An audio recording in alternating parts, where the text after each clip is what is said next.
A normal message hits your inbox. A customer wants a phone fixed. A work alert needs checking. A return label is waiting at the locker. Someone at the counter says, they just need one quick thing. That is how a lot of bad nights start now. Not with a masked figure at the window, but with a code, a screenshot, a forwarded email, a username, a schedule. Little pieces of your life sitting in systems you barely think about until someone else starts using them better than you do. Tonight, we're getting into stories where the internet does not stay on the internet. It follows people home, walks up to service doors, waits in parking lots, and turns ordinary jobs into something way more personal. So like the video if you enjoy this kind of story, subscribe if you're new, and let's start with the first one.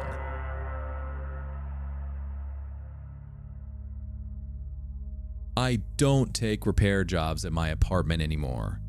I wish I could say I stopped because I got smarter, but really, I got careless, scared myself badly, and got lucky. Back then, I worked days at an electronics store. After work, I did cheaper jobs at home. Screen swaps, photo transfers, unlocking old Androids, helping older people get back into accounts. My setup was stupid.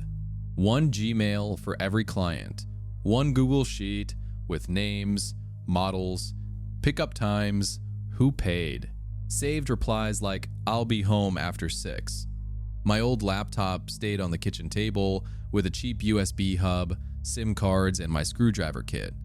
Finished phones sat in a box by the front door. At the time, it felt messy, not dangerous. Sometimes I sent proof photos too. Phone on the table or the device in that box by the entryway. My shoe rack or old mail was probably in the corner.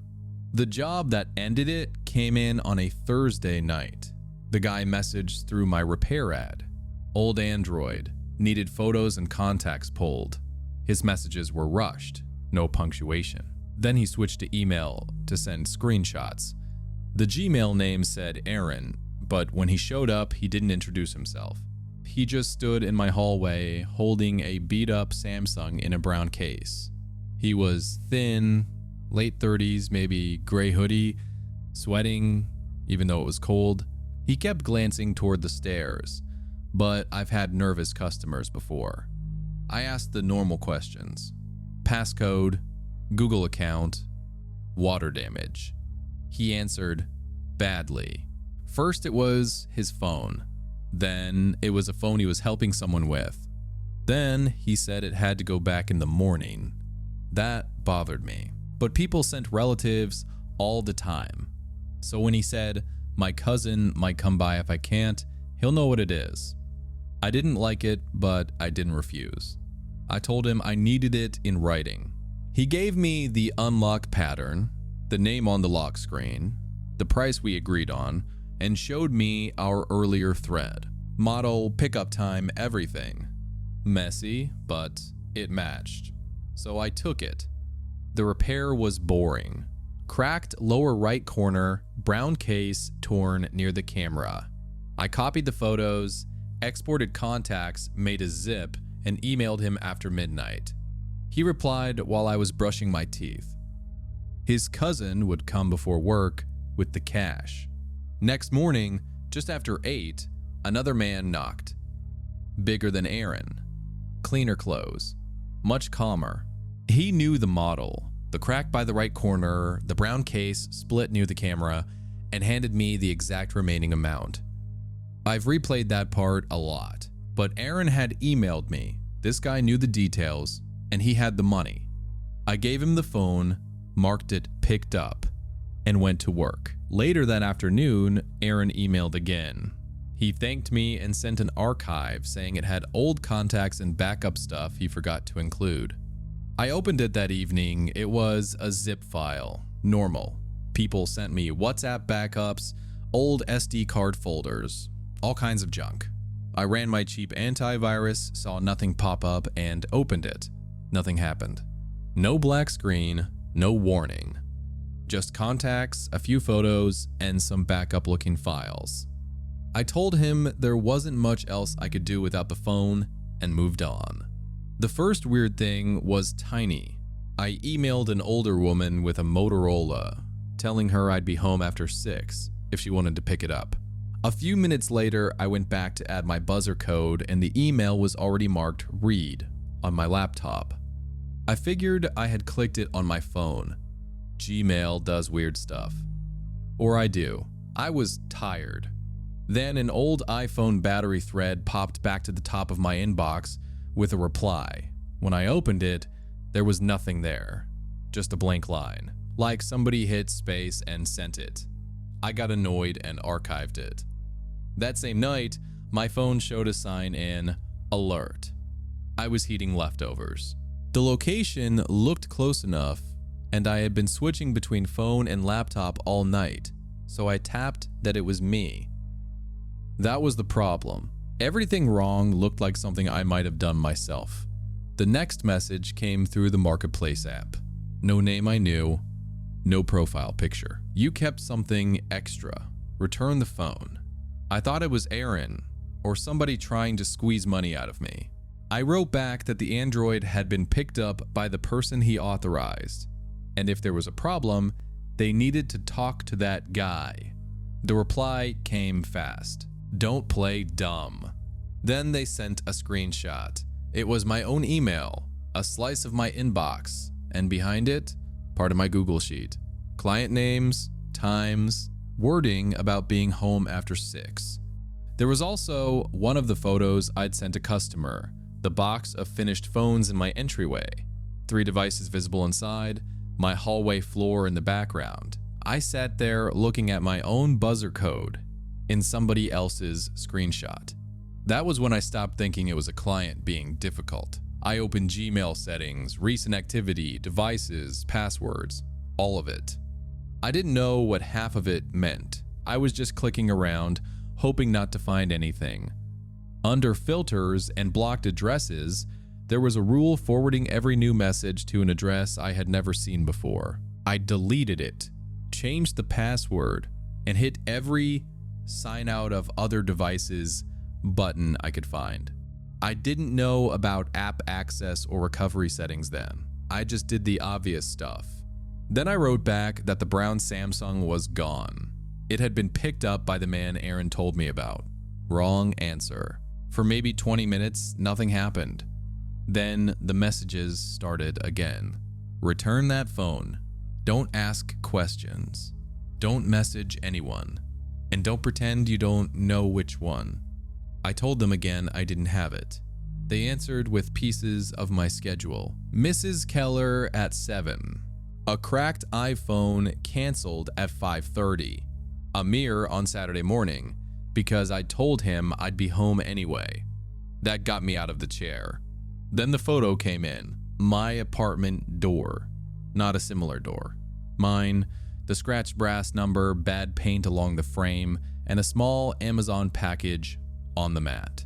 It was 6:48. Mrs. Keller was supposed to come at 7. I didn't run right away, which feels stupid now. I looked through the peephole first. The hall was empty.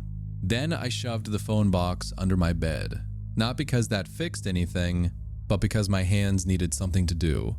I messaged Mrs. Keller and told her not to come, said I was sick. Then I called my brother. He heard my voice and said, "Pack what matters and leave now." So I did. Laptop, chargers, other people's phones, SIM bags, the little cash notebook. I carried everything down in 2 grocery bags and a backpack, stopping every time I heard anything in the stairwell. Nobody followed me that I saw. I sat in my car with the doors locked for a minute, holding the steering wheel, and finally understood that staying there because I didn't want to look paranoid was worse than looking paranoid. For the next few days, I shut everything down. I returned phones in coffee shops and parking lots saying work had gotten busy. The last 2 repairs I moved to a friend's garage, and even there, I made people meet me outside. I went to the police, but I heard how bad it sounded as soon as I said it. I took a phone from one man and handed it to another man I didn't know. The marketplace profile was gone. The forwarding address was throwaway garbage. Explaining my cash repair setup in my apartment did not make me look smarter. Aaron never answered another email. The cousin, if he was a cousin, never showed up anywhere. I still don't know if the person threatening me was Aaron, the real owner of the Android, the man who picked it up, or somebody who got into my email through that archive. I stopped using that address completely. A few weeks later, an old customer forwarded me an email with, "One question, is this you?" It was sent from my old Gmail address that morning, and I had not opened my laptop once that day. That story is exactly why it's just a small job from home can turn dangerous so fast. The narrator was careless, yeah, but carelessness is not an invitation. A messy spreadsheet and a repair inbox do not give anybody the right to stalk his schedule, threaten him, or put a photo of his own door in front of him, like a warning. That is not a misunderstanding. That is someone taking little harmless details and turning them into leverage. And I think the scariest part is that he did not even know which person was actually after him. The customer, the pickup guy, the real owner, maybe someone else entirely. Once your own home is in the screenshot, you leave. Simple as that. I worked nights for a small cybersecurity company. We monitored leaks for nursing homes, memory care facilities, private clinics, a few dental groups, places that couldn't afford real in-house security. Half the time, the emergency contact was also the person ordering gloves and printer paper. So 2 a.m. was never smooth. Most of my job was boring. An alert would hit, I'd open the source in a sandbox browser, check if it was real, then make a ticket.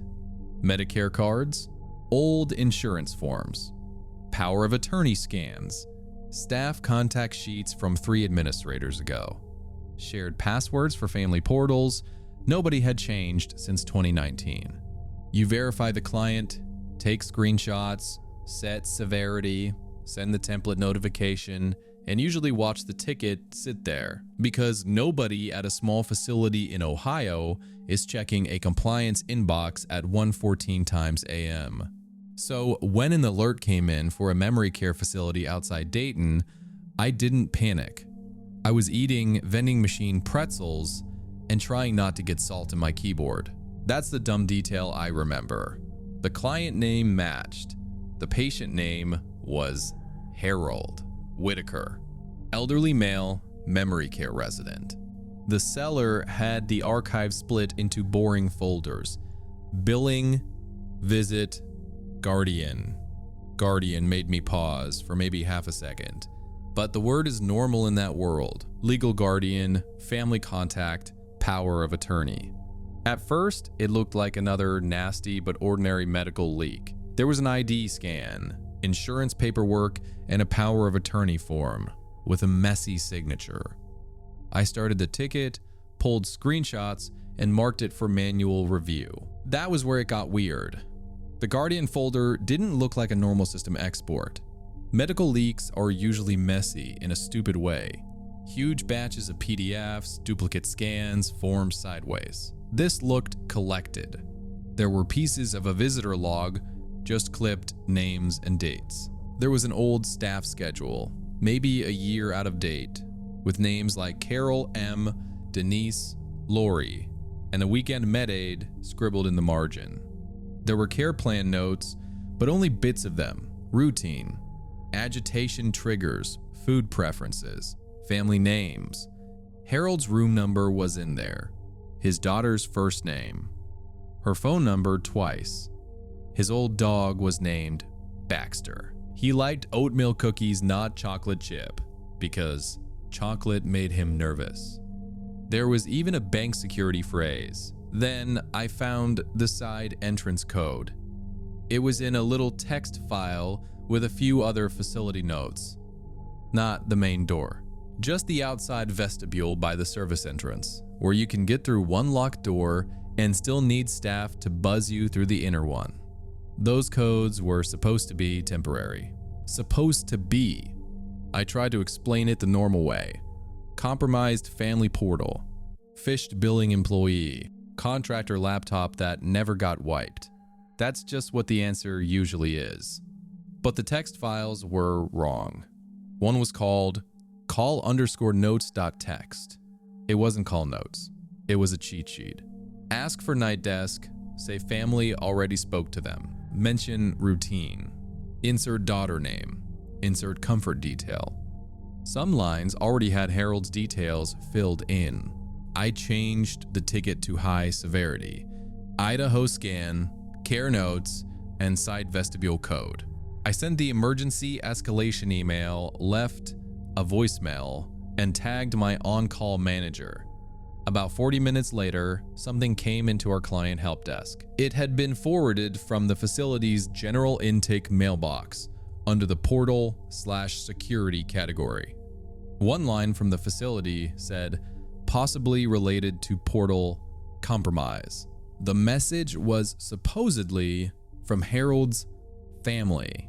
It asked staff not to disturb him overnight, not to change his routine until morning, and to allow a late family visit, because his daughter already cleared it with the desk. It wasn't aggressive. It sounded calm and practical, like somebody removing every reason a tired night nurse might have to double check. I checked the sent time because I wanted it to be old. The header was messy, but it was recent enough.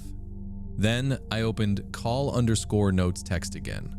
It wasn't copy and paste, but it was the same order. Routine. Daughter cleared it. Late visit. I stopped eating. There was still a pretzel in my hand when I started calling people. I sent another escalation email, shorter, because I was typing too fast. I put the forwarded message next to the prompt file and circled the matching parts. I left another voicemail for the administrator. No answer. I tried the after-hours number from the old contact sheet. Voicemail. Then I pulled the newer client portal record and found a different emergency number. I called it. A woman answered after 5 or 6 rings, breathing hard, like she had hurried to the phone. I gave my name, the company, and the client ID because if you sound like a random IT scammer at that hour, you're done. She said she was the charge nurse and asked if this was about the help desk email. If it was, cyber stuff usually went through admin in the morning. I told her I understood, but this involved an active side vestibule code and a message that looked built from leaked resident notes. She cut me off and said, cyber stuff usually waits until morning. I said this one did not. Probably sharper than I should have. If the code hadn't been changed, someone could get through the first door without talking to anyone. That was when she stopped sounding annoyed. For a few seconds, I only heard background noise, a cartwheel, somebody coughing down the hall. Then she said quieter, we had a man here, maybe 20 minutes ago. He had used the side code, gotten into the outside vestibule, pressed the intercom for the inner door. He said he was Harold Whitaker's nephew. He knew the room number, Harold's daughter's name, Baxter, the oatmeal cookies. He said Harold got frightened when people changed his night routine, and that was the detail that almost worked. She said they almost buzzed him in. One thing stopped it. He asked, is Carol still the nurse tonight? The charge nurse looked twice at the camera because Carol hadn't worked there in months. She had gotten married, changed her last name, and moved to another facility. Her name was on the old schedule I still had open. I asked the nurse to check the side door while I stayed on the line. She put me on speaker. I heard her badge through one door, then another. She read the vestibule panel out loud. Valid code entry. The timestamp was a little off from what she remembered, but close enough. Then she went back to the camera and said the man was gone. A car with no visitor pass had pulled out of the service lot a few minutes earlier. After that, nothing happened cleanly. She called the supervisor. The supervisor woke up maintenance. The code didn't get changed right away because the panel needed an admin pin, and the pin was in a binder locked in an office nobody on nights could open. Harold got moved to a recliner near the nurse's station. I kept updating the incident notes because the first version sounded like panic. I didn't want it to read like some night analyst had lost his mind over a text file. So I kept it dry. Matching phrase structure, exposed vestibule code, attempted visit, valid code entry. In the morning, Harold's family confirmed no visit. Nobody found the source quickly. Former caregiver, receptionist, billing contractor, old family portal account with a reused password. Too many loose pieces. A few weeks later, another alert came up on a different forum. Different seller, different facility, different state. Not a copy, not proof by itself. But in the preview pane between a care note and a family contact line was the same crooked instruction. Do not change his routine before morning. I opened a new ticket, pasted the old screenshot beside the new one, and left my cursor sitting in the call field.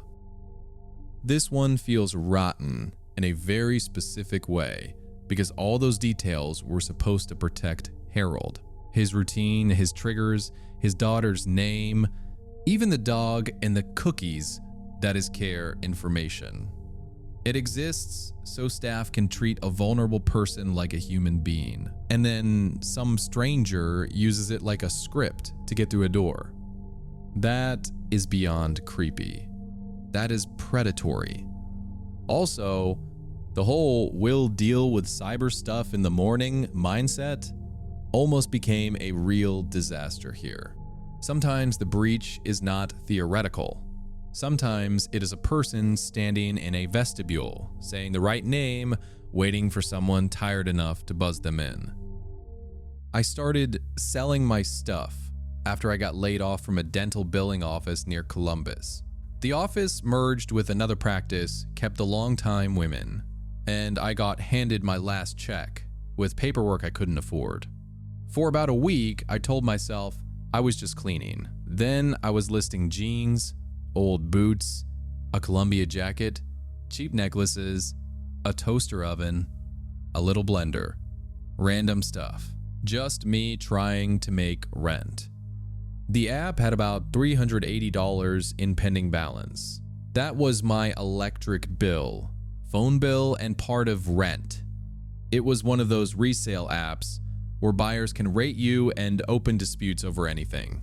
I had a dumb old seller name on there from years earlier. My routine was boring. I packed things at my kitchen table with old boxes and bubble mailers. If my printer acted up, I printed labels at the library. Then I'd drop everything at the small CVS near my apartment because it had UPS and FedEx lockers by the photo kiosk. The register was right there. I'd stop after groceries, scan the label, put the box in, wait for the confirmation, and leave. That place became like a mailbox to me. I didn't think about it. A couple buyers had already complained that month. One about detergent smell, one about a necklace being smaller than expected. So when the email came in, I didn't immediately think scam. I wish I had. It looked like a seller protection notice. Same colors, same shield icon. It said a buyer opened a dispute. A return had been started, and I had 24 hours to confirm my seller information or the refund would come out of my balance automatically. I was on my bed with my laptop on a laundry basket. I read it twice, got mad, then panicked. The link took me to what looked like the real login page. I typed my email and password. Then it asked for the SMS code. And stupidly, that made me feel safer. I entered the code. The page spun and kicked me out. A few minutes later, the real app logged me out. My password didn't work. Then I got a real notification. saying my account email had been changed. Right after that, another one said the backup phone had been updated. That was when I stopped feeling embarrassed and started feeling cold. I still tried to explain it away. App glitch, security lock. I opened a support ticket and attached screenshots, trying to sound calm. Their first reply was a template. Unusual account activity. 48 hours. Payouts might be paused. For my protection. For my protection. By the next morning, I could see emails and notifications.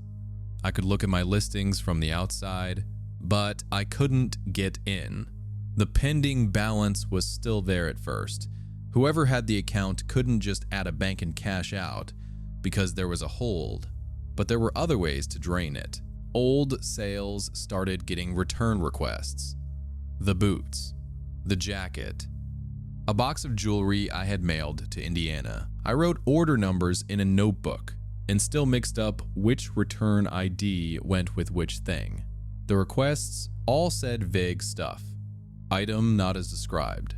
Wrong condition. Seller agreed to return. I had not agreed to anything. Then my active listings started changing. A blouse went from light wear, no stains, to worn a lot. Probably has flaws. My toaster oven said dirty but works, I guess. One jewelry listing said, selling because I need money bad. That one got me. I know it sounds ridiculous, but I started crying over that line. It was like someone had taken my actual situation and written it in this ugly little version of my own voice. I sent more screenshots to support. They told me not to open multiple tickets because it could slow down the review process. Around noon, the text started from a normal Ohio number. Don't fight the returns. I stared at it before I wrote, "Who is this?" The reply came fast. "You want your account back clean or buried in feedback?" I sent screenshots to my brother. He was at work, so he called me on his break. He told me not to answer anymore. He was right, probably. But by then, I had already watched my balance drop once, and support was still talking to me like I had misplaced a password. So I texted back that I had already contacted support. Nothing happened for maybe 10 minutes. Then my phone buzzed again. It was a screenshot from inside my seller account. Just the shipping history screen, with labels and drop-off receipts. It showed the CVS by my apartment, the one with the lockers by the photo kiosk, my labels, carrier scans, and the same pickup location. Over and over, under the screenshot they wrote, "You go there anyway." The next day, one of the returns changed to delivered. I think it was the boots. Honestly, by then, I had 3 tabs open, 2 support emails, and that stupid notebook of order numbers. So I'm not even sure anymore. When it's happening, you're just clicking between pages and feeling sick. Support sent a message through the ticket thread, still tied to my old email. It said the returned package was in the locker, and I had to inspect it and upload photos. If I didn't do it by the end of the day, the refund would come out of my balance. I stared at the pickup code. I knew I shouldn't want to go. I'm not saying there were no warnings, but it was daytime. That CVS was never empty. My brother was at work, but he said he could stay on chat with me. The boots were almost my phone bill by themselves. So I went. I parked close to the front doors. Too close, probably. I had my brother's chat open. I typed, "Here now." He wrote, "Hurry and don't go outside if anything feels off." Inside, everything was normal, which made me feel stupid. A woman was buying cough syrup. The cashier was putting cigarettes into the locked case. I entered the pickup code. The locker clicked open. There was no box, just a white poly mailer, torn down one side and folded in on itself. The label had my seller name on it, not my real name, not my address. Just that dumb nickname printed there, like it belonged to whoever was doing this. No boots, no packing slip, nothing. I took photos like support asked.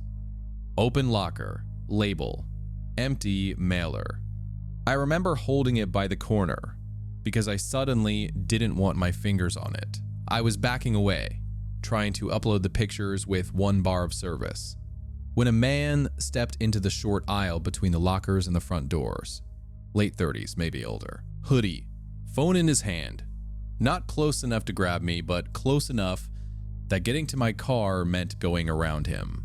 He looked at the mailer, then at me, then he said my seller name. Just said it, calmly, like we were meeting for something I'd agreed to. I didn't ask who he was. I didn't say anything clever. I closed the locker with my hip, shoved the empty mailer into my purse, and walked the other way, straight to the register. The cashier looked annoyed at first because I came around the candy display like I worked there. I told her there was a man outside who knew my account name and might be waiting by my car. My voice came out too quiet, so I said it again. That time she understood. She let me stand behind the counter by the lottery machine while I called my brother. The man didn't come inside. I saw him through the front windows, standing near the edge of the parking lot, with his phone still in his hand. He stayed there a few minutes, then got into a dark car and left before my brother arrived. I got the account back eventually. Not that day. It took an ID check, a selfie holding my license, and days of messages where I had to prove I was myself to a company that kept calling it unauthorized account activity. 2 refunds went through anyway. 1 bad review stayed. A couple weeks later, after I had access again, I found an archived message thread I hadn't noticed before. There was 1 outgoing reply from my account sent while I was locked out. It said, "She came." I still drive past that CVS for aspirin and go to the Walgreens 2 miles farther. I feel awful for her in this one because the scammer hit her exactly where she was weakest: money, account, access, and embarrassment. They did not just lock her out. They started speaking as her, making her look desperate, then using that same stolen account to pull her into a real place. That is such a nasty escalation. And yes, going to that locker was risky, but I completely understand why she did it. When your bills are hanging on a few returns and support is giving you copy-paste responses, you start making choices from panic instead of safety. The important thing is, once she saw the situation was wrong, she went toward another person. That cashier may have prevented something much worse. I wasn't times a pharmacist. I need to say that up front because that was the whole problem, or at least part of it. I worked nights as a tech at a 24-hour chain pharmacy in the suburbs. So I was the person at the counter, the drive-through, the phone, all that. I could pull up profiles. I could see if something was on hold. I could see if it was waiting on insurance, a delivery, a prescriber call, or a pharmacist review. I could pull bags from the bins and tell people what the computer said. What I could not do was approve anything. I could not release a controlled medication. I could not override an early refill. I could not make a fake-looking paper prescription magically become fine because someone was mad at 2 a.m. But customers don't always know the difference. Or they do and just don't care. Night shift was mostly boring in the way only retail pharmacy can be boring. Empty front store, 1 cashier up by the registers, looking dead inside, the pharmacist behind the half wall doing verification, me running between the counter, the drive-thru, the printer, and the bins. My badge was clipped to my scrub top, or my hoodie wherever it wasn't annoying me. In the back, we had the delivery door, trash, cardboard, and those blue totes that were always in the way, no matter where you moved them. The first guy came in a little after midnight with a paper prescription folded in half. Paper scripts already made us slow down. And this one had a bunch of things wrong with it. Prescriber from another county. Address didn't match what we had. Cash payment. Refill way too early. I wasn't the pharmacist, so I didn't make the call, but I knew enough to know it wasn't going straight through. I called the pharmacist over. She looked at it for maybe 10 seconds and got that flat expression pharmacists get when they already know the conversation is going to suck. She told him we had to hold it until it could be verified. The weird part was that he didn't blow up. Most people either argue, beg, threaten to call corporate, or start telling you about their pain, like you personally caused it. He didn't do any of that. He just looked at her, then at me, then down at my badge. My hoodie was covering part of it, but my first name was showing. "You usually work nights here?" he asked. I said something like, "Depends on the schedule." I know, stupid answer. But in the moment, it felt like nothing. I was trying to be vague and end the interaction at the same time. He nodded and left.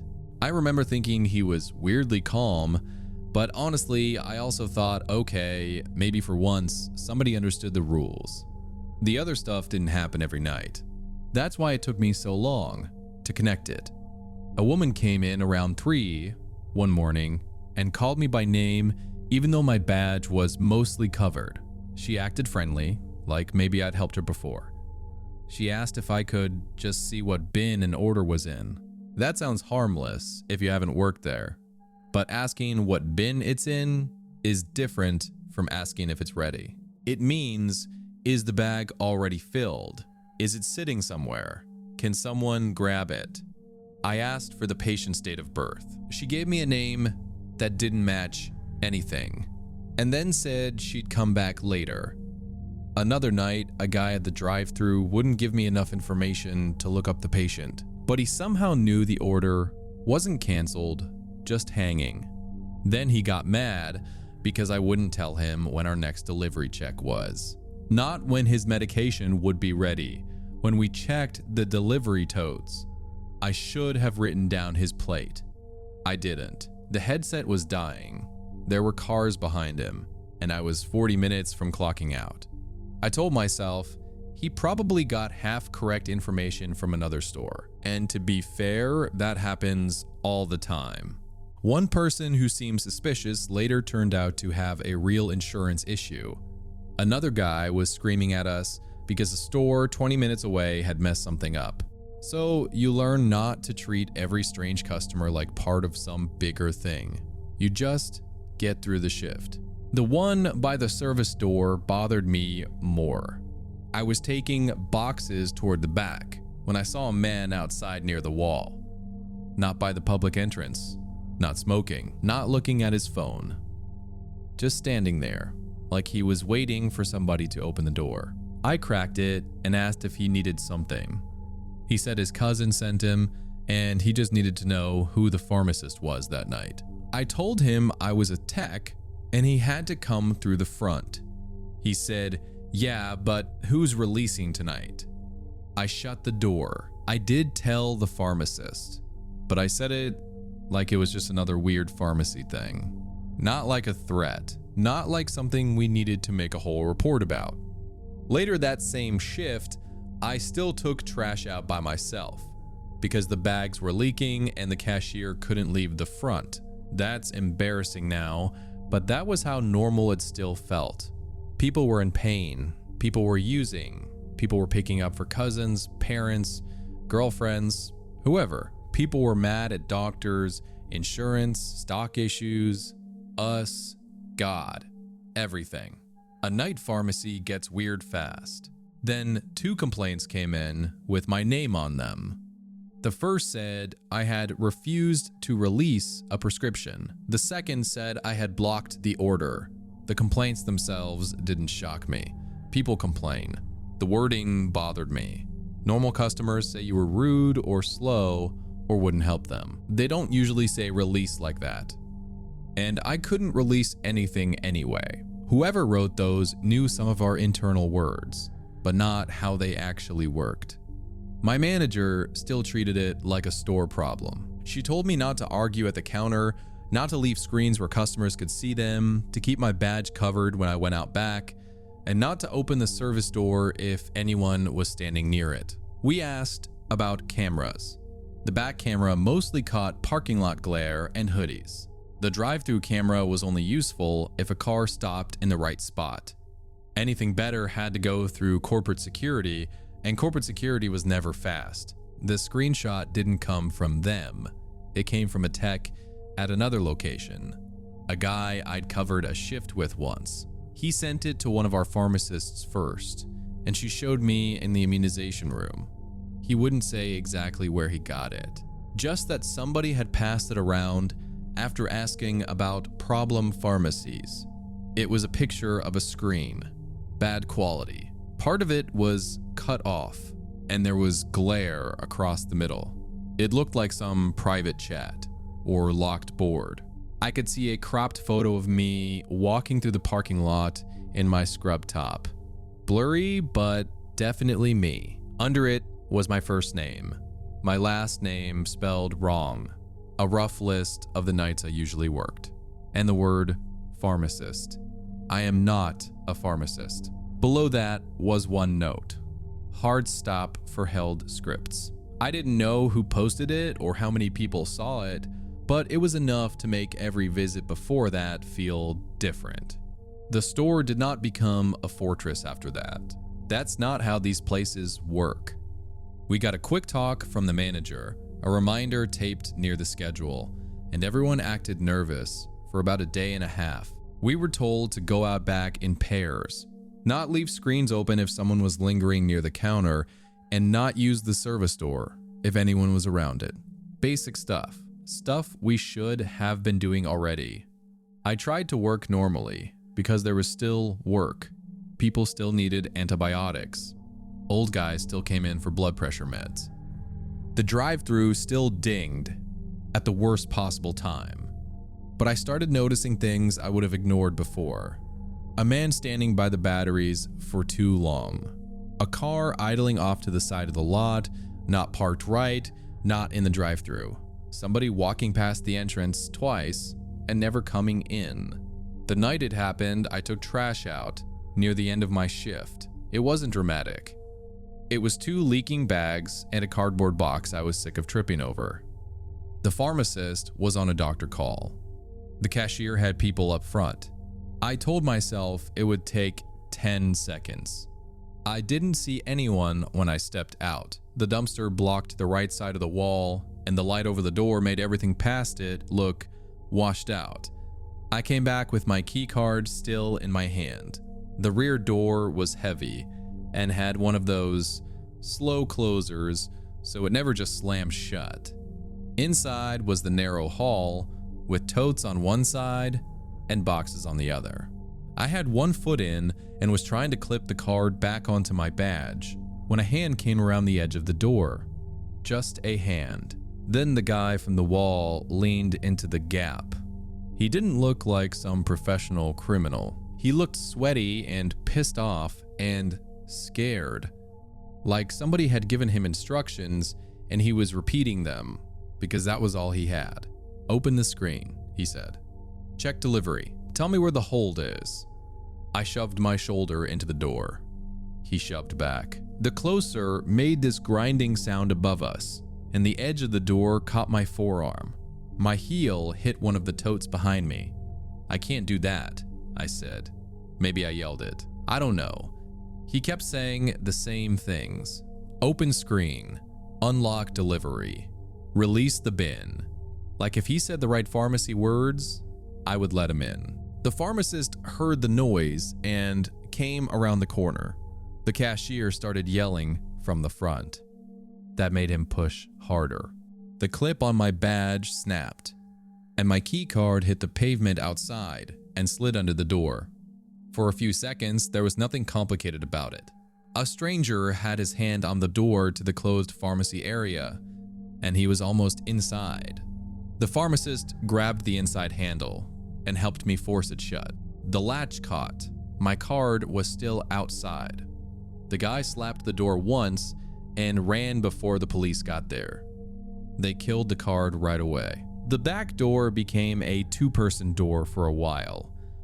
I got taken off nights first, then moved to another store because that was the cleanest solution corporate had. Nobody ever gave me a real explanation. Maybe someone photographed the schedule. Maybe the first guy took my picture in the parking lot. Maybe somebody else did and he just used it. Police took a statement. Corporate asked careful questions. It never became one person behind everything. After I transferred, my old store still got a couple calls asking for me by name. Then an old coworker sent me another cropped screenshot. The schedule on it was wrong by then, and my last name was still misspelled. But under my picture, the label was still there. Bad pharmacist. I work days now, my badge turned inward, and I still look at the service door whenever a courier comes in carrying boxes. No pharmacy tech should be the barrier between desperate people and controlled medication with nothing but a badge, a back door, and be careful out there. That is the failure here. She was being watched, named, misidentified, and basically blamed for decisions she did not even have the authority to make. And the people targeting her clearly did not care whether she was actually a pharmacist. They just needed a face to attach their anger to. That is how workers get put in danger, while everyone above them calls it a customer issue or a security reminder. The second someone tries to force a pharmacy door open, the problem is not attitude, training, or policy language. It is safety. And they should have treated it that way much sooner. And that is where we're going to leave this one. This whole set had such a nasty modern feeling to it because none of the danger stayed in one place. It started in unboxes, tickets, seller accounts, work systems, all these boring little corners of everyday life, and then somehow it ended up at someone's apartment door, a care facility entrance, a CVS locker, or the back of a pharmacy. That is what makes these stories stick with me. They are not just about being online. They are about what happens when someone takes the small details people trust to apps, jobs, and systems, and uses them like a map. Which one of these would bother you the most if it happened to you? Let me know down in the comments. And if you enjoyed the video, leave a like, subscribe if you're new, and thank you so much for watching. Take care of yourself, and goodbye for now.